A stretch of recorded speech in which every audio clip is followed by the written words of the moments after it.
कहानी वाला में आपका स्वागत है। सिंहासन बत्तीसी की इस श्रृंखला में राजा भोज को सम्राट विक्रमादित्य का 32 पुतलियों वाला सिंहासन मिलता है। वह जब राजा भोज उस पर बैठने जाता है तभी उस सिंहासन में जड़ी हुई पुतलियां उसे ऐसा करने से रोक देती हैं। वह उसे उस सिंहासन के सम्राट महाराज विक्रमादित्य की कथा सुनाती हैं, जो जुड़ी है उसी सिंहासन से। तो चलिए आज की कहानी शुरू करते हैं। नई सुबह राजा भोज अपनी आंखों में आत्मविश्वास की चमक लिए धीरे धीरे राजसभा की ओर बढ़े। जैसे ही वे सिंहासन के समीप पहुंचे, पूरा दरबार मौन हो गया। सभी की निगाहें उसी अद्भुत सिंहासन पर टिक गईं, जिसके प्रत्येक चरण में रहस्य और चमत्कार छिपा था। राजा भोज सिंहासन की ओर बढ़े, उसी क्षण वातावरण में एक दिव्य कंपन उत्पन्न हुआ। सिंहासन की 14वीं पुतली त्रिलोचना अचानक सजीव हो उठी। पुतली सजीव होकर मंद मुस्कान के साथ बोली, हे राजा भोज, पहले वो कथा सुनो जो मैं कहती हूँ। ये सुनते ही राजा भोज का हृदय श्रद्धा से भर उठा। उन्होंने तुरंत अपने चरणों के नीचे एक स्वच्छ आसन बिछाया और अत्यंत विनम्रता से उस पर बैठ गए। अब उनके भीतर न राजसी अभिमान था, न अधिकार का भाव। वे केवल एक जिज्ञासु श्रोता थे जो सत्य को जानने के लिए तत्पर था। पुतली ने संतोष भरी दृष्टि से उनकी ओर देखा और कथा आरंभ की। एक दिन उज्जैनी के महाराज वीर विक्रमादित्य अपने दरबार में विराजमान थे। उनके मुख पर गंभीरता थी, मानो वे किसी महान संकल्प को मन में धारण किए हुए हों। कुछ क्षण बाद उन्होंने अपने प्रधान को बुलवाया। प्रधान आदरपूर्वक उपस्थित हुआ, हाथ जोड़कर बोला, महाराज आज्ञा करें। राजा विक्रमादित्य ने दृढ़ और शांत स्वर में कहा, हम एक ऐसा महान यज्ञ करना चाहते हैं जिससे अपार पुण्य प्राप्त हो और लोक पर लोक दोनों का कल्याण हो। ये सुनते ही प्रधान के नेत्रों में उत्साह चमक उठा। उसने तुरंत आदेश का पालन करना आरंभ किया। चारों दिशाओं में निमंत्रण भेजे जाने लगे। कर्नाटक, गुजरात, कश्मीर, कंबोज, तेलंगाना, जहां-जहां तक इस महान सम्राट की कीर्ति पहुंची थी, वहां-वहां संदेश पहुंचा। सभी विद्वान ब्राह्मणों को सादर बुलाया गया। 7 द्वीपों के राजाओं को निमंत्रण भेजा गया। पूरा आर्यावर्त इस दिव्य यज्ञ की तैयारी में डूब गया। लेकिन राजा विक्रमादित्य का संकल्प यहीं समाप्त नहीं हुआ। उन्होंने सोचा, जब यज्ञ इतना महान है तो इसमें केवल पृथ्वी के लोग ही क्यों सम्मिलित हों, देवता और अन्य शक्तियां भी इसमें उपस्थित हों। तभी उन्होंने अपने वीरों अगिया और कोयला बेताल को बुलाकर आदेश दिया, तुम स्वर्ग जाओ और देवताओं को हमारा निमंत्रण दो। फिर उन्होंने एक तेजस्वी ब्राह्मण को अपने पास बुलाया। उसके मुख पर तपस्या का तेज था। राजा ने उससे कहा, तुम समुद्र देव के पास जाओ और हमारी ओर से उन्हें दंडवत प्रणाम करना। फिर निवेदन करना कि राजा विक्रमादित्य एक महान यज्ञ का आरंभ कर रहे हैं और वे आपको अत्यंत श्रद्धा और विनम्रता के साथ उसमें आमंत्रित करते हैं। ब्राह्मण ने सिर झुकाकर आज्ञा स्वीकार की और तुरंत यात्रा पर निकल पड़ा। वो चलता रहा, घने वनों को पार करता हुआ, ऊंचे पर्वतों को लांघता हुआ। दिन बीतते गए पर उसका संकल्प अडिग रहा। अंततः कई दिनों की कठिन यात्रा के बाद वो समुद्र के तट पर पहुंचा। उसने चारों ओर दृष्टि डाली, पर वहां कोई मनुष्य दिखाई नहीं दिया। केवल अथाह जलराशि, गर्जन करती लहरें और अनंत विस्तार। ब्राह्मण कुछ क्षण के लिए ठिठक गया। उसके मन में विचार उठा, मैं यहाँ अपना संदेश किसे सुनाऊं? वो गहरे चिंतन में डूब गया। तुरंत ही उसके भीतर कर्तव्य की ज्योति प्रज्वलित हुई। उसने दृढ़ निश्चय किया, मुझे किसी भी प्रकार राजा विक्रमादित्य का निमंत्रण पहुंचाना ही होगा। जैसे ही उसके मन में ये संकल्प दृढ़ हुआ, उसी क्षण एक अद्भुत घटना घटी। उसके सामने एक वृद्ध ब्राह्मण के रूप में स्वयं समुद्रदेव प्रकट हो गए।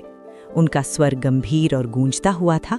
समुद्रदेव बोले, हे ब्राह्मण, राजा विक्रमादित्य ने हमें किस हेतु बुलाया है?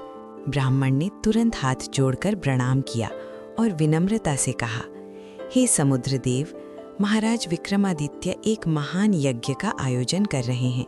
वे आपको अत्यंत श्रद्धा और विनम्रता के साथ उसमें आमंत्रित करते हैं। समुद्रदेव कुछ क्षण मौन रहे। उनके मुख पर गंभीरता छा गई। फिर वे बोले, मैं अवश्य आना चाहता हूं, परंतु यदि मैं यहाँ से चलूं तो मेरे साथ अनेक नगर जलमग्न हो जाएंगे।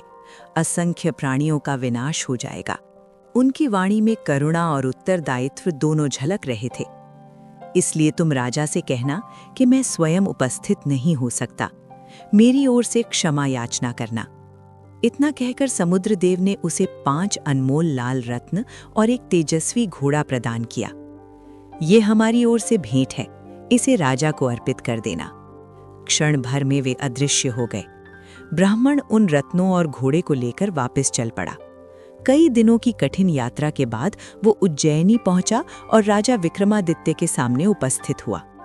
राजा ने शांत भाव से पूछा, कहो ब्राह्मण, क्या समाचार लाए हो? ब्राह्मण ने सब कुछ विस्तार से कह सुनाया, समुद्र का संदेश, उनका न आ पाने का कारण और ये भेंट। राजा विक्रमादित्य ने ध्यानपूर्वक सब सुना और फिर मुस्कुराकर बोले, ब्राह्मण, ये रत्न और ये घोड़ा तुम ही रख लो, ये तुम्हें हमसे प्राप्त हुए हैं। ये सुनते ही पूरा दरबार स्तब्ध रह गया। इतनी अमूल्य वस्तुएं जिनकी कीमत कई राज्यों के बराबर थी, राजा ने बिना एक क्षण सोचे दान कर दी। ब्राह्मण की आंखों में कृतज्ञता के आंसू भर आए। ये कथा सुनाकर त्रिलोचनी पुतली ने राजा भोज की ओर देखा और गंभीर स्वर में कहा, सुनो राजा भोज, ऐसे महान दानी थे राजा विक्रमादित्य। इतना मूल्यवान पदार्थ भी उन्होंने बिना विलंब दान कर दिया, परंतु तुम अभी भी माया के बंधन से मुक्त नहीं हो पाए हो। इस सिंहासन के योग्य तुम नहीं हो। राजा भोज कुछ क्षण मौन रह गए। उनके मन में गहरी हलचल उठ रही थी। इस प्रकार वो दिन भी बीत गया। अगले दिन प्रातःकाल राजा भोज फिर उठे। स्नान ध्यान कर वे पुनः उसी दृढ़ निश्चय के साथ सिंहासन की ओर बढ़े। जैसे ही वे आगे बढ़े, तभी एक और पुतली अनूपवती सजीव उठी। उसने गंभीर स्वर में कहा, सुनो राजा भोज, राजा विक्रमादित्य के गुण इतने महान हैं कि उन्हें पूर्णतः कहना संभव नहीं। राजा भोज ने उत्सुकता से कहा, तुम निःसंकोच कहो, मेरा मन उनकी कथा सुनने को अत्यंत उत्सुक है। जैसा हुआ है वैसा ही कहो, तुम्हें कोई दोष नहीं होगा। अनूपवती ने शांत स्वर में कहा, तो सुनो, ध्यान से सुनो। एक दिन की बात है। महाराज विक्रमादित्य अपने दरबार में विराजमान थे। दरबार सजा हुआ था। विद्वान, मंत्री और सभासद अपनी अपनी जगह पर उपस्थित थे। तभी एक विद्वान ब्राह्मण वहां आया। उसके चेहरे पर तेज था और वाणी में गहराई। उसने आदरपूर्वक प्रणाम किया और राजा के समक्ष एक श्लोक पढ़ा। उस श्लोक का भाव था, जो व्यक्ति अपने मित्र के साथ विश्वासघात करता है, वो तब तक नरक की यातना भोगता है जब तक इस सृष्टि में सूर्य और चंद्रमा विद्यमान है। ये सुनते ही राजा विक्रमादित्य का हृदय भीतर तक स्पर्शित हो गया। उनके चेहरे पर प्रसन्नता के साथ साथ गंभीरता भी आ गई। उन्होंने तुरंत उस ब्राह्मण को 1,00,000 स्वर्ण मुद्राएं दान में दे दी। फिर शांत स्वर में बोले, हे विद्वान, इस श्लोक का गूढ़ अर्थ मुझे विस्तार से समझाओ। इसके पीछे कौन सी कथा छिपी है? ब्राह्मण ने सिर झुकाया और कहना आरंभ किया, महाराज, एक समय की बात है। एक राजा था, परंतु अत्यंत अज्ञानी। उसकी रानी अत्यंत सुंदर थी, इतनी कि वो उसके प्राणों से भी अधिक प्रिय थी। जब वो सभा में बैठता तो रानी को भी अपने साथ ही बैठा लेता। जब वो शिकार पर जाता तो उसे दूसरे घोड़े पर बिठाकर साथ ले जाता। जागना, सोना, खाना, पीना सब कुछ साथ ही होता था। परंतु उसका ये व्यवहार मर्यादा के विरुद्ध था। वो इतना अज्ञानी था कि उसे न लोकलाज का ध्यान था, न राजधर्म का। वो रानी को हर समय सबके सामने रखता, बिना ये सोचे कि ये आचरण उचित है या नहीं। एक दिन उसका प्रधानमंत्री उचित अवसर देखकर उसके सामने आया। उसने हाथ जोड़कर, सिर झुकाकर विनम्रता से कहा, स्वामी, यदि आप मुझे जीवन दान दें तो मैं एक बात कहूं। राजा ने सहज भाव से कहा, निडर होकर कहो। प्रधान ने धीमे लेकिन स्पष्ट स्वर में कहा, महाराज, रानी के प्रति आपका प्रेम उचित है, परंतु इस प्रकार सार्वजनिक रूप से उनके साथ रहना राजकुल की मर्यादा के अनुरूप नहीं है। राजा थोड़ा चौंका, परंतु ध्यान से सुनता रहा। प्रधान ने आगे कहा, देश देश के राजा आपकी रानी की सुंदरता के चर्चे करते हैं। आपका ये आचरण लोक में निंदा का कारण बन सकता है। फिर उसने समाधान सुझाया, यदि आपको रानी से इतना ही प्रेम है तो एक सुंदर चित्र बनवाइए और उसे अपने पास रखिए। इससे आपका स्नेह भी बना रहेगा और मर्यादा भी बनी रहेगी। प्रधान की बात राजा के मन को छू गई। कुछ क्षण विचार करने के बाद उसने कहा, ठीक है, जैसा तुम कहते हो वैसा ही होगा। तुरंत एक कुशल चित्रकार को बुलाने का आदेश दिया गया। कुछ ही देर में चित्रकार दरबार में उपस्थित हुआ। वो साधारण चित्रकार नहीं था, वो ज्योतिष विद्या में भी अत्यंत निपुण था। उसकी आंखों में गहराई थी, मानो वो केवल रूप ही नहीं बल्कि भाग्य को भी पढ़ सकता हो। दरबार में उपस्थित उस चित्रकार ने सिर झुकाकर राजा की आज्ञा स्वीकार की। महाराज, जैसा आप चाहें, मैं रानी का ऐसा चित्र बनाऊंगा जिसे आप सदा अपने सम्मुख रख सकें। वो विनम्रता से वहां से विदा हुआ और अपने घर लौट आया। अब उसके सामने केवल एक कार्य था, ऐसा चित्र बनाना जो केवल रूप न हो बल्कि जीवंत प्रतीत हो। उसने चित्र बनाना आरंभ किया। धीरे धीरे उसकी कूची चलने लगी, रेखाएं उभरने लगीं, रंग भरने लगे और कुछ ही समय में वो चित्र ऐसा बन पड़ा मानो स्वर्ग से कोई अप्सरा अभी अभी धरती पर उतरी हो। रानी के अंग प्रत्यंग, भाव, सौंदर्य, सब कुछ इतना सजीव, इतना सटीक था कि देखने वाला विस्मित रह जाए। चित्रकार ने अपनी विद्या के बल से रानी के रूप को जैसे का तैसा चित्र में उतार दिया। जब चित्र पूर्ण हुआ तो वो उसे अत्यंत सावधानी से लेकर दरबार में पहुंचा। राजा ने चित्र को देखा, उनकी आंखें जैसे उसमें खो गईं। वे एक एक अंग को ध्यान से देखने लगे, नख से शिख तक। चित्र इतना सजीव था कि मानो रानी स्वयं उनके सामने खड़ी हो। राजा अत्यंत प्रसन्न हुए, पर तभी उनकी दृष्टि अचानक रानी की दाहिनी जांघ पर पड़ी। वहां एक छोटा सा तिल बना हुआ था। राजा के चेहरे का भाव एक क्षण में बदल गया। उनके मन में संशय की अग्नि भड़क उठी। इस चित्रकार ने ये तिल कैसे देखा? उनका हृदय संदेह से भर गया। क्या इसका रानी से कोई संबंध है? क्या इसने रानी को इतने समीप से देखा है? ये विचार आते ही उनका क्रोध उग्र हो उठा। क्षण भर में उनकी प्रसन्नता क्रोध में बदल गई। उन्होंने तुरंत दीवान की ओर देखा और कठोर स्वर में कहा, उस चित्रकार को तुरंत हमारे सामने प्रस्तुत किया जाए। आदेश मिलते ही चित्रकार को बुलाया गया। वो मन ही मन प्रसन्न था। उसे लगा कि राजा उसके कार्य से प्रसन्न होकर उसे इनाम देंगे। वो विनम्रता से दरबार में उपस्थित हुआ, सिर झुकाकर खड़ा हो गया।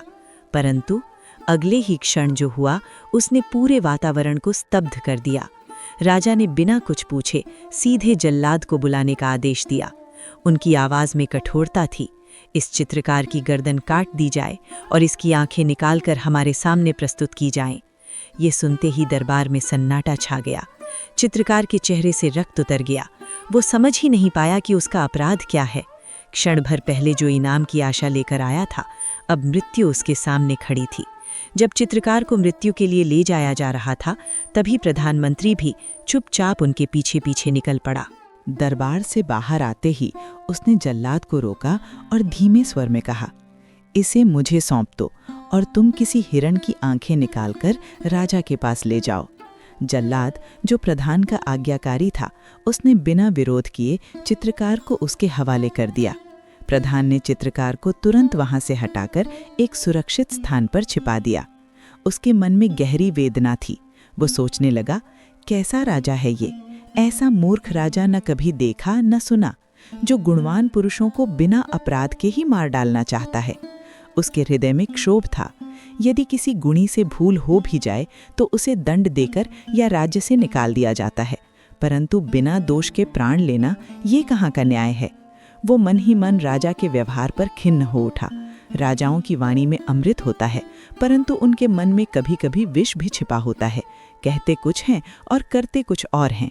इन विचारों के बीच भी वो सावधानी बरत रहा था, क्योंकि राजा का भय भी उसके मन में था। उधर जल्लाद ने हिरण की आंखें निकालकर राजा के सामने प्रस्तुत कर दी। महाराज, आज्ञा के अनुसार कार्य पूर्ण कर दिया गया है। राजा ने उन आंखों की ओर देखा और कठोर स्वर में कहा, इन्हें ले जाकर गंदगी में फेंक दो। और इस प्रकार वो घटना वहीं समाप्त हो गई, कम से कम बाहर से देखने पर। दिन बीतते गए। कुछ समय पश्चात एक दिन राजा का पुत्र अकेले ही शिकार के लिए वन में निकल पड़ा। युवावस्था का उत्साह, साहस और रोमांच उसके भीतर उमड़ रहा था। चलते चलते वो एक अत्यंत घने और विशाल वन में पहुंच गया। अचानक उसकी दृष्टि सामने पड़ी। एक भयंकर सिंह उसकी ओर देख रहा था। राजकुमार का हृदय भय से कांप उठा। उसने तुरंत अपने घोड़े को वहीं छोड़ दिया और जान बचाने के लिए पास के एक ऊंचे वृक्ष पर चढ़ गया। उसका शरीर कांप रहा था, श्वास तेज हो गई थी, पर जैसे ही वो ऊपर पहुंचा, उसकी आंखें और भी भय से फैल रहीं। उस वृक्ष की डाल पर पहले से ही एक रीछ बैठा हुआ था। अब नीचे सिंह और ऊपर रीछ। राजकुमार चारों ओर से संकट में घिर चुका था। उसके हाथ पांव कांपने लगे। उसका हृदय भय से धड़क उठा, मानो अभी वो संतुलन खोकर नीचे गिर पड़ेगा। पर तभी रीछ ने शांत और गंभीर स्वर में कहा, हे कुंवर, भय मत करो, मैं तुम्हें कोई हानि नहीं पहुंचाऊंगा। तुम मेरी शरण में आए हो और मैंने तुम्हें जीवन दान दिया है। उसकी वाणी में आश्वासन था, एक अद्भुत करुणा थी। अब निशंक होकर यहाँ बैठो, तुम सुरक्षित हो। ये सुनते ही राजकुमार के भीतर जैसे प्राण लौट आए। उसका भय कुछ शांत हुआ और वो धीरे धीरे उसी शाखा पर बैठ गया। दिन बीत गया और धीरे धीरे रात ने उस वन को अपने अंधकार में ढक लिया। नीचे वही भयंकर सिंह अब भी वृक्ष के नीचे बैठा था। उसकी आंखें अंधेरे में चमक रही थीं। तभी रीछ ने कहा, राजपुत्र, अब रात हो गई है और ये शत्रु नीचे बैठा है। ऐसे समय में सो जाना उचित नहीं, हम दोनों को बारी बारी से जागना चाहिए। राजकुमार ने सहमति में सिर हिलाया, ठीक कहते हो। रीछ ने योजना बनाई, पहले आधी रात तुम सो जाओ, मैं पहरा दूंगा, और फिर बाद में मैं विश्राम करूंगा, तुम जागना। राजकुमार ने कहा, अच्छा, ऐसा ही होगा। दोनों के बीच ये समझौता हो गया। कुछ ही क्षणों में थकान से चूर राजकुमार गहरी नींद में सो गया और रीछ सतर्क होकर पहरा देने लगा।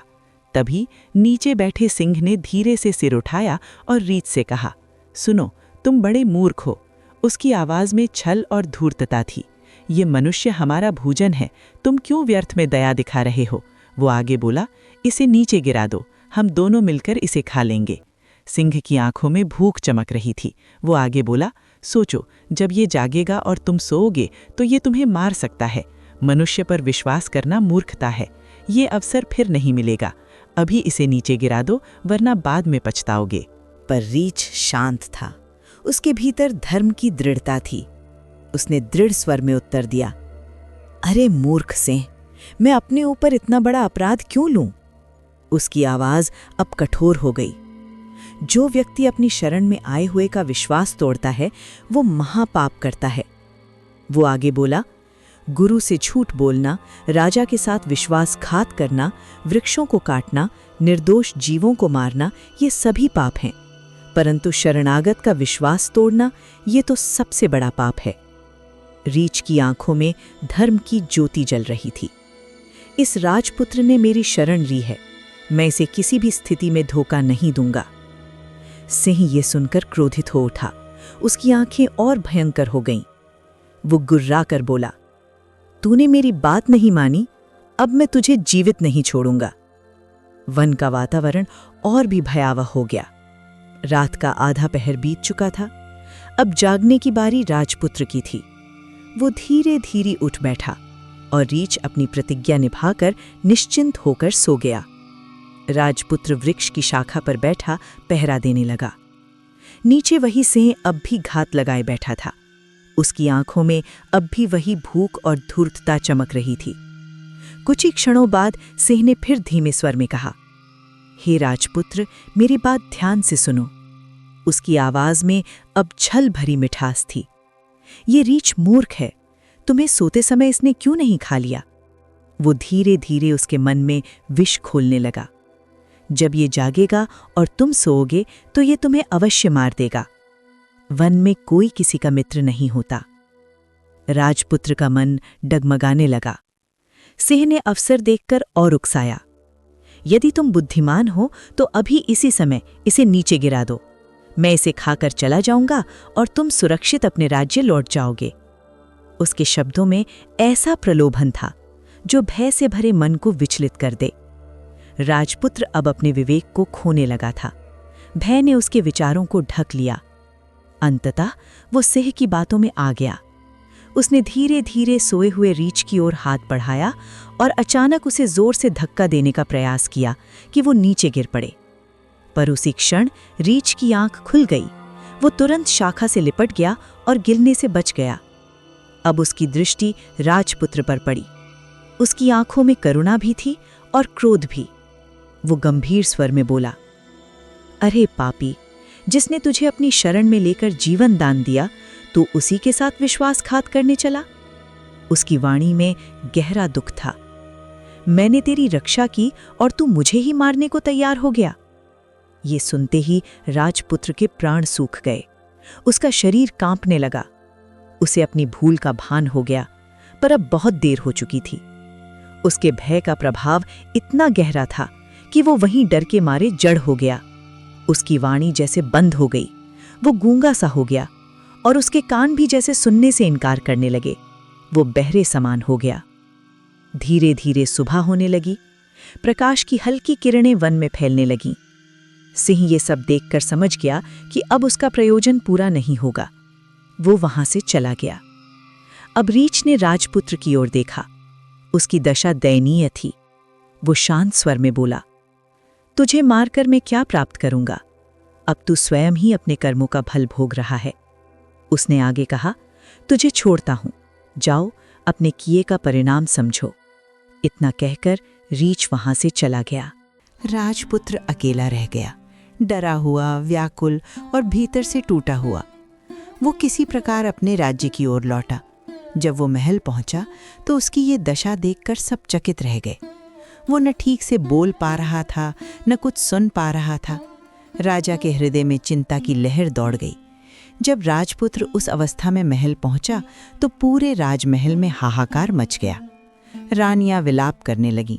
कोई सिर पकड़कर रो रही थी तो कोई आकाश की ओर देखकर कह रही थी, हे भगवान, ये क्या अनर्थ हो गया। एक रानी ने कांपते स्वर में कहा, निश्चय ही किसी ने इसे श्राप दिया है, तभी इसकी ये दशा हुई है। राजा का हृदय भी व्याकुल हो उठा। उनकी आंखों में चिंता स्पष्ट झलक रही थी। उन्होंने तुरंत अपने प्रधानमंत्री को बुलाकर कहा, नगर में जितने भी गुणी, विद्वान, मंत्र तंत्र जानने वाले हैं, सभी को बुलाओ और राजकुमार को दिखाओ। कोई न कोई उपाय अवश्य होगा। आदेश मिलते ही प्रधानमंत्री ने चारों ओर दूत भेजे। कुछ ही समय में अनेक तांत्रिक, वैद्य, मंत्रज्ञ और विद्वान दरबार में एकत्र हो गए। उन्होंने राजकुमार को देखा और अपने अपने उपाय करने लगे। कोई मंत्र जप रहा था, कोई यंत्र स्थापित कर रहा था, कोई औषधि दे रहा था। काफी समय तक प्रयास चलते रहे, परंतु राजकुमार की अवस्था में कोई सुधार नहीं हुआ। अंततः वे सब निराश होकर बोले, महाराज, हमारी विद्या यहाँ निष्फल सिद्ध हो रही है। हम इससे अधिक कुछ नहीं कर सकते। ये सुनते ही राजा का हृदय और भी भारी हो गया। अब आशा की अंतिम किरण भी जैसे मंद पड़ने लगी थी। तभी प्रधान ने धीरे से हाथ जोड़कर कहा, महाराज, यदि आज्ञा हो तो एक उपाय और है। राजा ने तुरंत उसकी ओर देखा। कहो, क्या उपाय है? प्रधान ने विनम्रता से कहा, मेरे पुत्र की पत्नी अत्यंत गुणी है। वो एक महान योगी की शिष्या है। मंत्र, तंत्र और विद्या में निपुण है। वो थोड़ा रुका, फिर बोला, यदि आप अनुमति दें तो मैं उसे यहाँ बुला लाऊं। शायद भगवान की कृपा से राजकुमार को राहत मिल जाए। राजा को ये बात पहले थोड़ी असंभव लगी। उन्होंने कहा, तेरे पुत्र की स्त्री क्या कर पाएगी जब इतने विद्वान असफल हो गए? पर प्रधान ने दृढ़ विश्वास के साथ उत्तर दिया, महाराज, वो साधारण स्त्री नहीं है। उसे उसके गुरु ने गूढ़ विद्याएं सिखाई हैं। मेरी विनती है, एक बार उसे अवसर दीजिए। राजा ने कुछ क्षण विचार किया, फिर अनुमति दे दी। प्रधान तुरंत अपने घोड़े पर सवार होकर अपने घर की ओर चल पड़ा। वहां पहुंचकर उसने उस चित्रकार को, जिसे उसने मृत्यु से बचाकर छिपा रखा था, अपने सामने बुलाया। चित्रकार को देखकर उसने पूरी स्थिति विस्तार से समझाई। राजकुमार की दशा, राजा की चिंता और अपनी प्रतिज्ञा। फिर उसने धीमे स्वर में कहा, अब तुम्हें एक कार्य करना होगा। तुम स्त्री का वेश धारण कर मेरे साथ चलो। चित्रकार कुछ क्षण चुप रहा, फिर उसने गंभीरता से सिर झुकाया, जैसी आपकी आज्ञा। प्रधान और चित्रकार दोनों महल पहुंचे। चित्रकार अब एक साधारण स्त्री की तरह दिख रहा था, पर भीतर उसका मन स्थिर और जागरूक था। महल में उसे पर्दे के भीतर ले जाया गया। एक ओर कनात तान दी गई, जिसके पीछे वो बैठा दिया गया। बाहर राजा, राजकुमार और दीवान बैठे थे। तीनों की दृष्टि उसी ओर लगी हुई थी। तभी भीतर से स्त्री वेशधारी चित्रकार को गंभीर आवाज आई, पहले राजकुमार को स्नान कराइए, फिर उसे स्वच्छ वस्त्र पहनाइए, एक पवित्र स्थान पर आसन बिछाकर उसे बैठाइए। उसकी वाणी में एक अद्भुत अधिकार था। फिर उससे कहिए कि वो सावधान होकर बैठे और जो मंत्र मैं कहूँ उसे ध्यान से सुने। आदेश का तुरंत पालन किया गया। राजकुमार को स्नान कराकर स्वच्छ वस्त्र पहनाकर एक पाट पर बैठाया गया। वो अब भी मौन था। उसकी आंखों में भय और शून्यता थी। तभी कनाद के भीतर से फिर स्वर गूंजा, सुनो राजकुमार। अब उसकी वाणी में केवल आदेश नहीं बल्कि गहराई और चेतावनी थी। जो दगा करता है, जो विश्वासघात करता है, उसका अंत सदैव विनाश में होता है। वातावरण गंभीर हो गया। रामायण में देखो, रावण जैसा बलवान भी अपने कर्मों से नष्ट हुआ। उसने छल किया, अधर्म किया और अंततः अपना राज्य और कुल दोनों खो दिए। कुछ क्षण का मौन, फिर स्वर और कठोर हो गया। भस्मासुर को देखो, उसने तपस्या कर वरदान पाया, पर उसी वरदान का दुरुपयोग करने चला और उसी क्षण भस्म हो गया। अब बात सीधी राजकुमार की ओर मुड़ी। और तुमने क्या किया? राजकुमार के भीतर जैसे हलचल होने लगी। जिस रीछ ने तुम्हें शरण दी, तुम्हारी रक्षा की, तुम उसी को नीचे गिराने चले। उसके शब्द तीर की तरह चुभ रहे थे। ये विश्वासघात है और इसका फल तुम्हें भोगना ही था। राजकुमार का शरीर कांपने लगा, फिर आवाज कुछ धीमी हुई। परंतु इसमें तुम्हारा दोष पूरा नहीं है। बाहर बैठे राजा चौंक उठे। जैसा बीज बोया जाता है वैसा ही फल मिलता है। अब बात सीधे राजा की ओर संकेत कर रही थी। तुम्हारे पिता ने भी एक निर्दोष के साथ अन्याय किया है। एक गुणी पुरुष पर संदेह करके उसे दंड देना चाहा। राजा का हृदय धक से रह गया। उसी पाप का फल आज तुम भोग रहे हो। ये सुनते ही वातावरण जैसे स्थिर हो गया और उसी क्षण राजकुमार के भीतर कुछ टूट गया, या शायद कुछ जाग गया। वो अचानक सचेत हुआ, उसकी जड़ता टूटी और वो बोल उठा, हाँ, ये सत्य है। राजकुमार के सचेत होते ही राजा की दृष्टि उस पर्दे की ओर उठ गई। उनके मन में अब जिज्ञासा और आश्चर्य दोनों थे। वे बोले, हे सुंदरी, अब तुम सत्य सत्य कहो, तुमने उस वन का सारा वृतांत कैसे जाना और ये सब तुम्हें कैसे ज्ञात हुआ? कनाद के भीतर बैठी वो स्त्री रूपी चित्रकार कुछ क्षण मौन रही, फिर शांत स्थिर स्वर में बोली, राजन, अब मैं अपनी वास्तविक अवस्था आपके सामने प्रकट करती हूँ। आप ध्यानपूर्वक सुनिए। बाहर सन्नाटा छा गया। मैं जब अपने गुरु के पास विद्या प्राप्त करने जाती थी तो उनकी अत्यंत सेवा करती थी। मेरी सेवा से प्रसन्न होकर उन्होंने मुझे गूढ़ मंत्रों का ज्ञान दिया। उसकी वाणी में विनम्रता थी, पर साथ ही एक गहरा आत्मविश्वास भी। तब से सरस्वती मेरे मन में विराजमान है और उसी विद्या के प्रभाव से मैं सूक्ष्म से सूक्ष्म बात जान सकती हूँ। फिर उसने आगे कहा, जिस प्रकार मैंने रानी की जांघ का तिल जाना, उसी प्रकार मैंने उस वन में घटी घटना भी जान ली। ये सुनते ही राजा के मन का संशय पूरी तरह दूर हो गया। उनके चेहरे पर लज्जा और प्रसन्नता का मिश्रित भाव उभर आया। वे तुरंत उठे और कनाद के पास आकर बोले, हे विद्वान, अब मैं तुम्हें पहचान गया हूँ।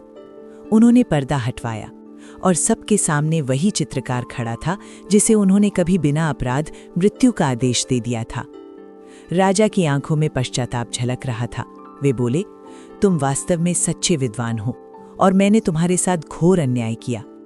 फिर उन्होंने उसे सम्मानपूर्वक आगे बुलाया और कहा, आज से तुम हमारे मंत्री हो और आधा राज्य भी तुम्हें अर्पित करते हैं। दरबार में आश्चर्य की लहर दौड़ गई। राजा ने आगे कहा, तू वास्तव में शारदा पुत्र है। तेरे ज्ञान का अब मुझे सही मूल्य समझ में आया है। चित्रकार ने विनम्रता से सिर झुका दिया। उधर वो ब्राह्मण जिसने ये पूरी कथा सुनाई थी, वो बोला, हे राजा विक्रमादित्य, यही इस श्लोक का वास्तविक अर्थ है।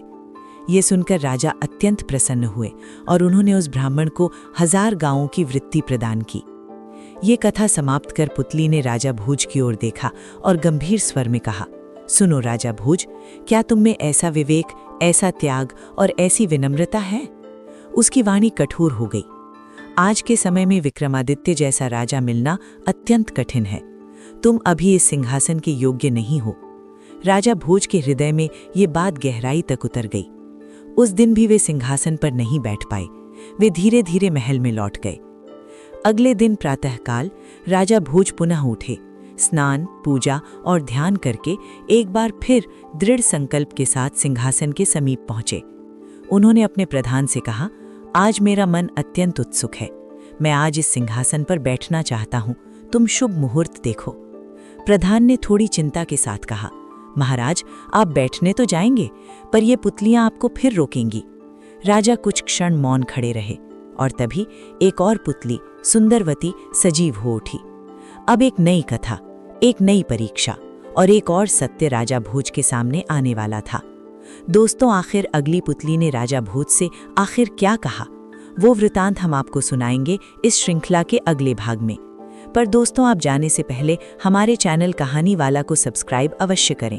साथ ही अगर ये कहानी आपको पसंद आई हो तो लाइक करें व हमें कमेंट करके बताएं कि आपको ये कहानी कैसी लगी। धन्यवाद।